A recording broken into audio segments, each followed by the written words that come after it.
welcome back to more G35. We'll call it maintenance to get this thing ready to drift. But this, however, is just something that's common on anything with a VQ engine. I'm doing valve covers. Got some aluminum ones right there.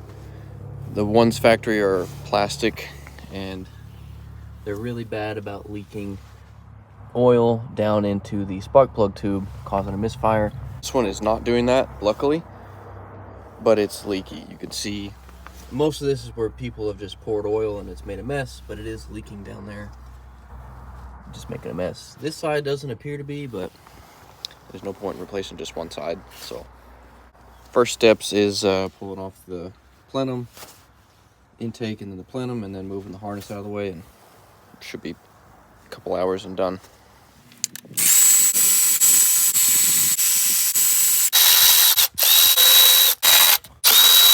All of the bolts around the side, or on the outside, are the same, except that one right there uses a long bolt. Whenever you lift the plenum up, on the throttle body, there's two coolant hoses. Look how fucking nasty that is. Two coolant hoses you gotta take off, and then the upper plenum can come off. Upper plenum's off. You won't really spill much coolant out of these hoses. Just a little dripped out of that, but just tuck them up out of the way. This one, when we get the harness out of the way, we'll move it more. But now we've got these 6 bolts and then a couple more around the perimeter here and on the back, and then the lower plenum will come off. And just be careful with these bolts, because through heat cycles of the engine getting hot and cooling down, they can become brittle over time. So just be careful, break them loose by hand before you go at them with the Milwaukee or an impact, because if you just zip that thing off, you could snap it and then you're in for a world of hurt. So just take your time, go slow, and then you can just zip them off with it. And with these, just loosen them till they're ready to come out, and then pull this center bracket off, just to keep all those together. Set it to the side. I've got all my stuff kind of organized over here in sections: upper, middle, fuel stuff, and then sit those there. All right, lower plenum's off. You've got another vacuum or PCV hose going here. It's better to just go ahead and pry it up from here, because you're gonna have to swap it over anyway. And if it wasn't implied, you're not reusing these gaskets. I mean, you probably could, but you're kind of on borrowed time. But you can get Felpro ones for 30 bucks.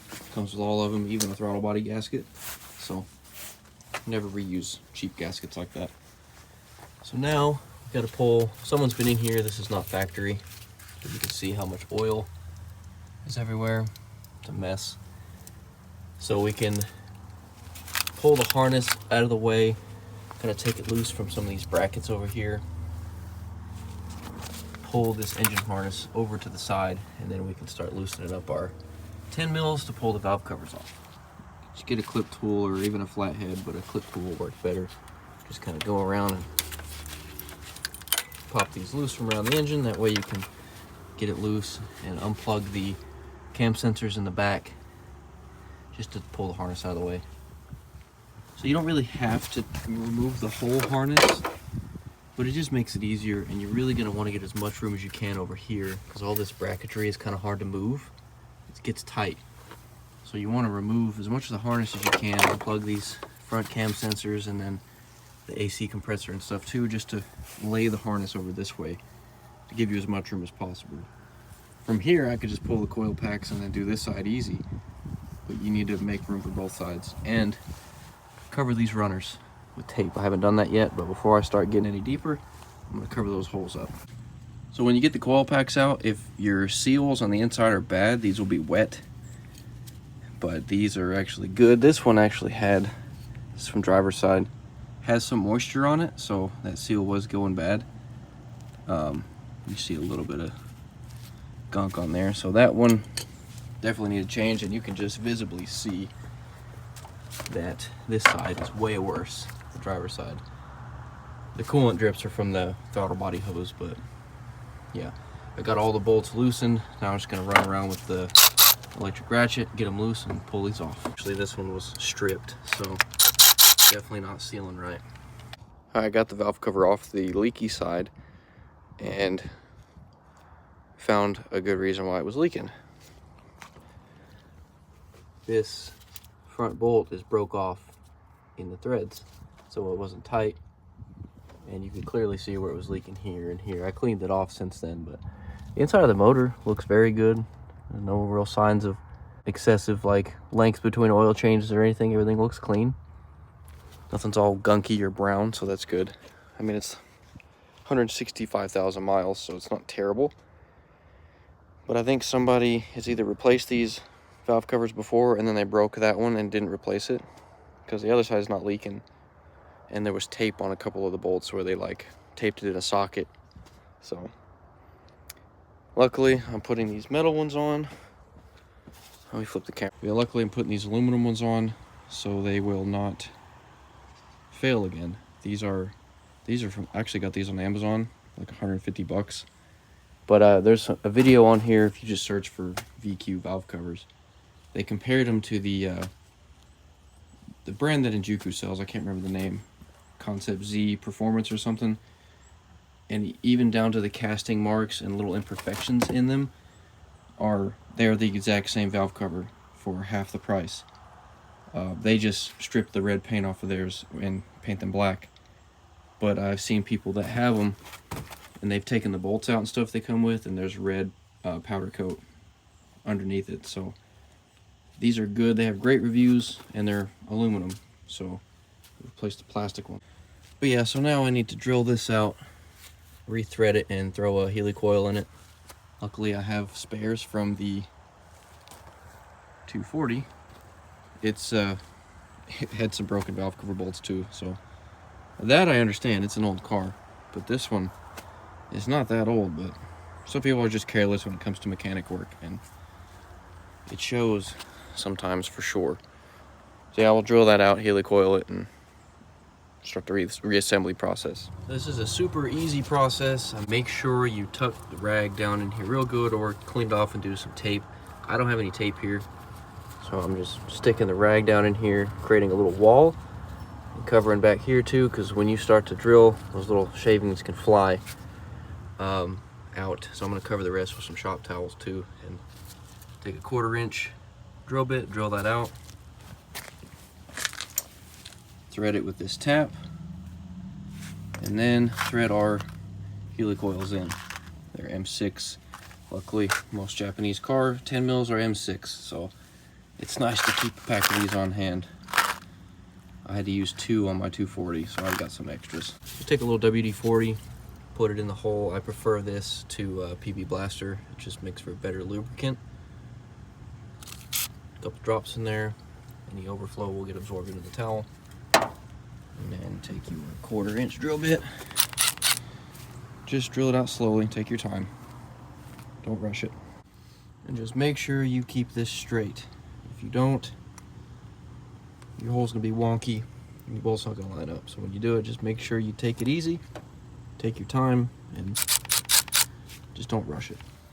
This is very tedious, but just keep it lubricated. We're about down to where we're about halfway through. So make sure you tuck enough rag down here to any fragments that fall out when you pull this up. It'll pull them out with it. There's plenty of rag tucked up under the cam and stuff too, so none of this should get in there. But once you get further enough down, and you'll start spinning the screw out too, or the bolt. I don't know if you can see that happening.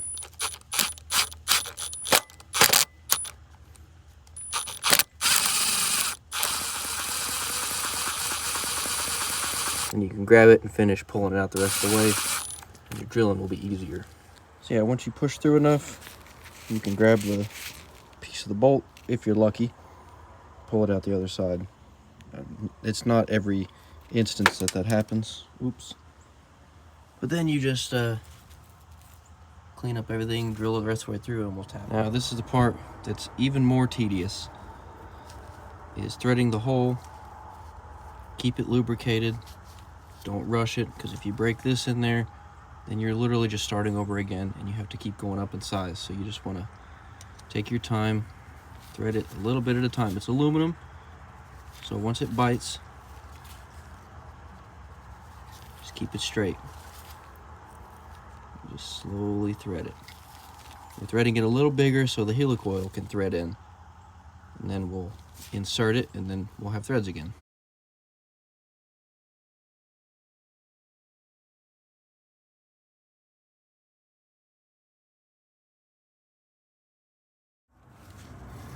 Once you get it threaded all the way in, back it out a few times, thread it all the way down, clean your threads. But I've done that a few times, now it's nice and threaded. So we'll take it out.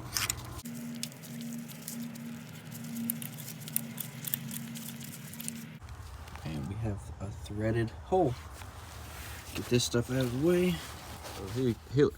So the helicoil just slides down on this little installer, and the tab goes through it like that. It'll focus. That way when we get it threaded in, we just punch it and it breaks that off, and we have threads again.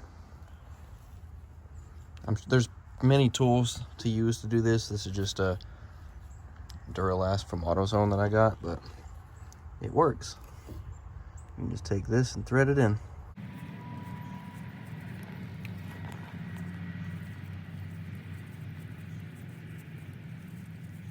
But you don't want to go too far down. You want to just kind of keep it where the threads can start right there.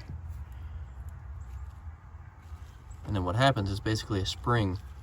When you tighten it down, it tightens the threads, so it puts it under tension when you thread it in there. So then it's when you go to loosen it, it puts tension on it as well. So it's not going to pull out unless you just over torque it, which you should not do.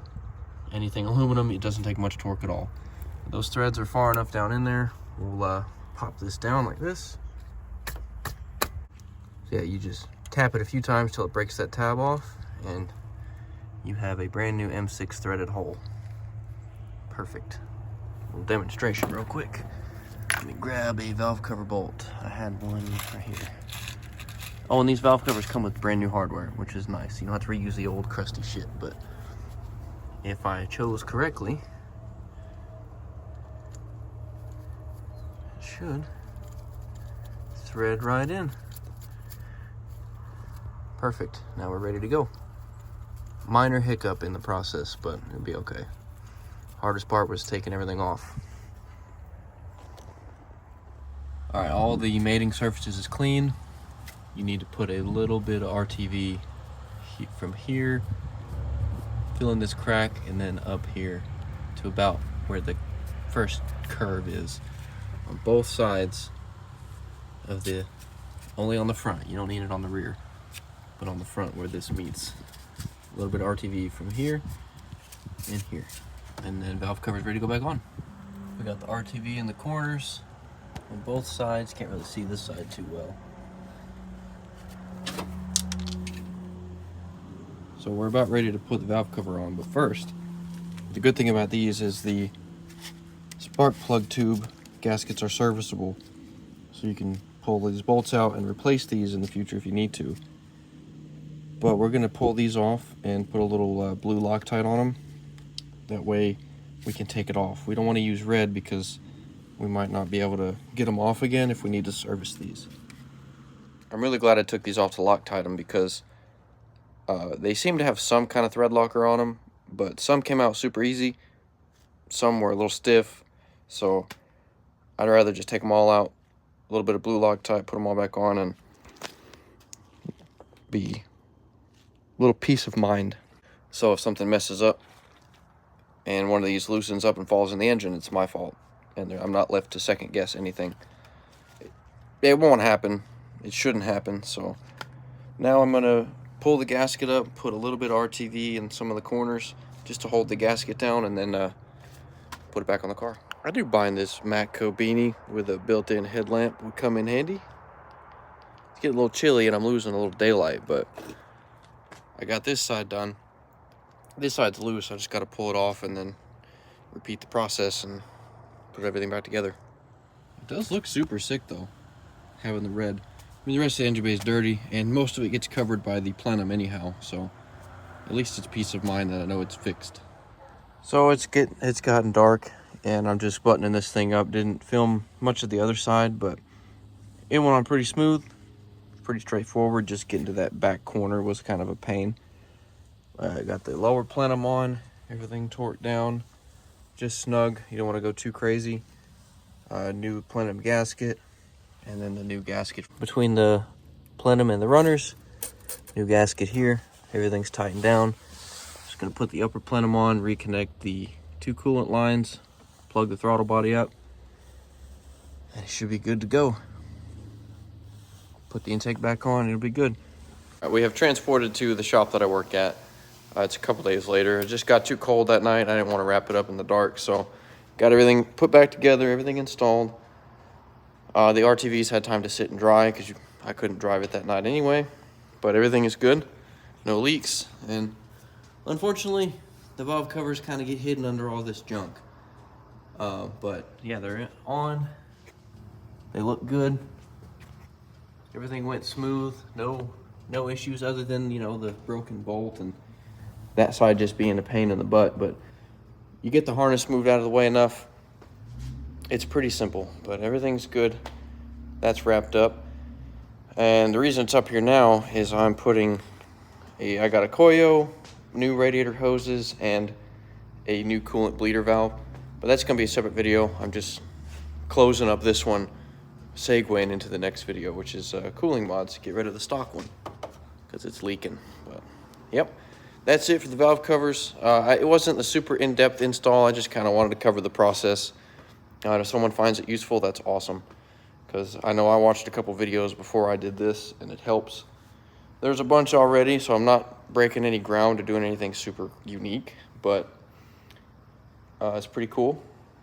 I enjoy making stuff like this, so that's why I do it. But appreciate you guys watching this one. Stay tuned for the next one. We got Koyo, Mishimoto hoses, and GK Tech coolant bleeder valve. So that'll be the next video. So look out for that. Probably this weekend. All right, peace.